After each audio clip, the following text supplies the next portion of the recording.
Hi everyone, welcome back to sociology with Shalu. आज के इस वीडियो में हम बात करेंगे आपके sociology as a science of society.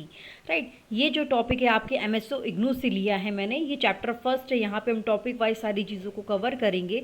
तो यहाँ पे इसमें बताया कि जो सोशियोलॉजी है सोसाइटी की स्टडी उसी तरीके से करता है जैसे नेचुरल साइंस में फिजिक्स और बायोलॉजी की स्टडी करता है नेचुरल वर्ल्ड की। यानी जो सोसाइटी को समझने के लिए हम लोग आपके साइंटिफिक मेथड्स को अपना सकते हैं।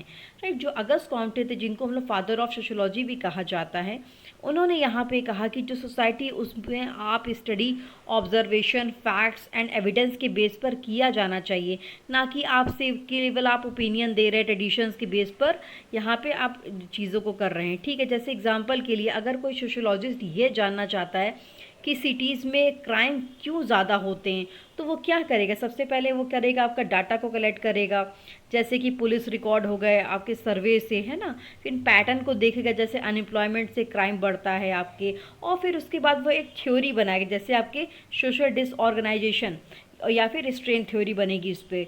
तो यही आपका क्या है, साइंटिफिक मेथड। यहाँ पे इसको यूज़ किया गया यहाँ पे एम्पिरिकल एविडेंस बेस्ड मेथड को, यानी कि पहले आप ऑब्जर्वेशन कर रहे हैं, फिर आप डाटा कलेक्ट कर रहे हैं, उसके बाद आप रिजल्ट दे रहे हैं।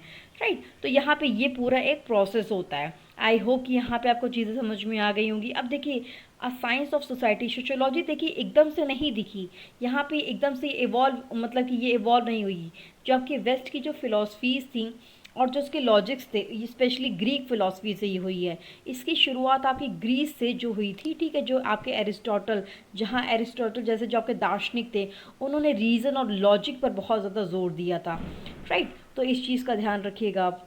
अब हम लोग आगे बात करेंगे, यहाँ पे सारी चीज़ें मैंने लिख दी हैं। अब देखिए एरिस्टोटल की बात करेंगे तो इन्होंने हर बात पर रीज़न और लॉजिक यूज़ करना चाहिए ह्यूमन माइंड को सच ढूंढने के लिए, ना कि केवल आपके जो कस्टम और रिलीजन पर भरोसा रखना चाहिए।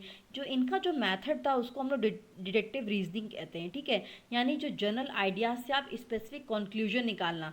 अब यहाँ पे देखिए एक तरह से ध्यान दीजिएगा, यहाँ पे जैसे लिखा है कि सभी जो मनुष्य वो नश्वर हैं, यानी कि हरि क्या है, हरि इज़ ह्यूमन।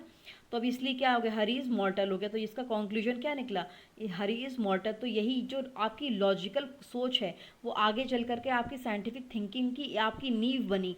राइट, तो इस चीज़ का ध्यान रखिएगा, यहाँ पे एरिस्टोटल का बहुत बड़ा योगदान था।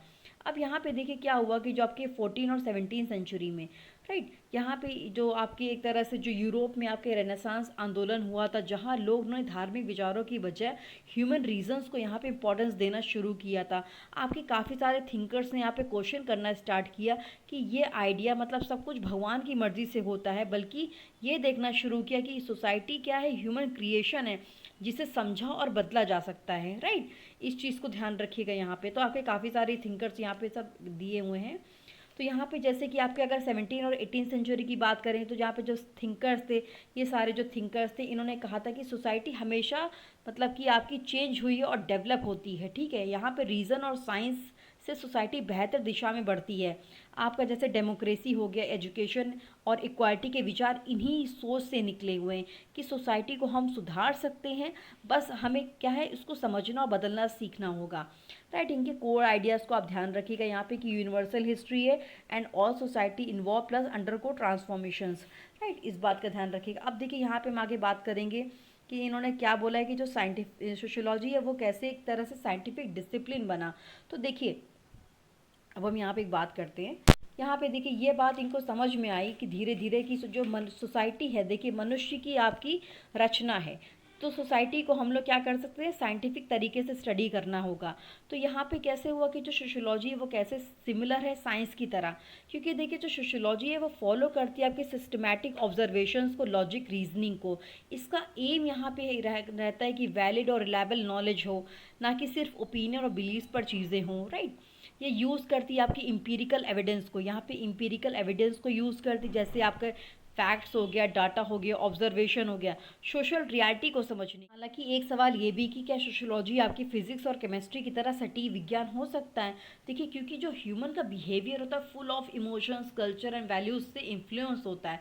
लेकिन यहाँ पर क्या है कि अब सोशियोलॉजी भी आपकी एक तरह से साइंटिफिक मेथड्स की वजह से साइंस की श्रेणी में आती है। तो यहाँ पे जो अगस्त कॉम्टे थे, राइट, अगस्त कॉम्टे की अगर हम बात करेंगे तो यहाँ पे कॉम्टे ने कहा था कि सोसाइटी की स्टडी उसी तरह से किया जा सकता है जैसे हम नेचर की करते हैं, ऑब्जर्वेशन से, आपके एक्सपेरिमेंट से और कंपैरिजन करके, राइट। तो इनका जो सिद्धांत आपका पॉजिटिविज्म का, तो यहाँ पे यानी केवल वही ज्ञान सही है जो आपके वैज्ञानिक निरीक्षण पर बेस्ड हो। एग्जाम्पल के लिए जैसे देखिए साइंस में क्या है, ग्रेविटेशनल लॉ होता है, तो यहाँ पे वैसे ही सोशियोलॉजी में क्या सोशल लॉ की खोज करता है, जैसे कि फैमिली हो गया, एजुकेशन, रिलीजन, कैसे सोसाइटी में ऑर्डर को बनाए रखते हैं। और कॉम्टे ये हैं जो कॉम्टे इनकी यही अप्रोच आपकी सोशियोलॉजी को साइंस ऑफ सोसाइटी बनाती है, राइट। आई होप कि यहाँ पे आपको सारी चीज़ें समझ में आ गई होंगी अगस्त कॉम्टे के जो आपके पर्सपेक्टिव है उसके बारे में। ठीक है जी, अगर आपको ये वीडियो अच्छा लगा तो प्लीज़ मुझे कमेंट सेक्शन में ज़रूर बताइएगा। Thank you so much.